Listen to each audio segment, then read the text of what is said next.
Il-Ministru tal-Intern Byron Camilleri semma kif l-Aġenzija Leza ma jsirux testijiet ta' droga regolari fost l-uffiċjali. Dan kif kommenti li tal-ġurnalisti Byron Camilleri konferma li ma jsirux testijiet ta' droga b'mod regolari iżda jsiru biss meta jkun hemm xi tip ta' suspett. Din id-domanda saret wara li fil-jiem li għaddew beda jiċċirkola filmat ta' uffiċjali tal-Leza jikkonsmaw il-kokaina propju f'vettura uffiċjali tal-Aġenzija stess. Immen li hemm problema iktar widespread fl-Aġenzija ta' użu ta' droga.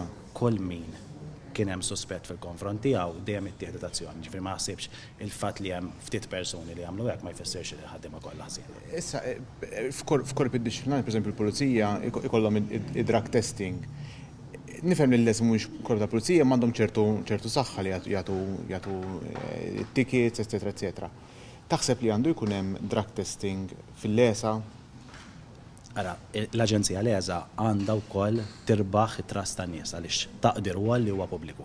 U allura iva u meta jkun hemm ċertu sospetti jiena informat li dejjem ħadet l-azzjoni dixxiplinari kif hemm bżonn. Intant meta kien affaċċjat b'dawn id-domandi Byron Camilleri ammetta li f'pajjiżna għandna problema kbira ta' konsum ta' kokaina u ta' drogi oħrajn. Is-soċjetà tagħna għandha issues bid-droga, dan ikkonfermat ukoll mir-rapport tal-European Drugs Agency. Fl-aħħar ġimgħat anke l-MHRA insistiet li l-kriżi ta' droga qed issir aktar serja f'pajjiżna bl-MHRA tappella għal tolleranza zero.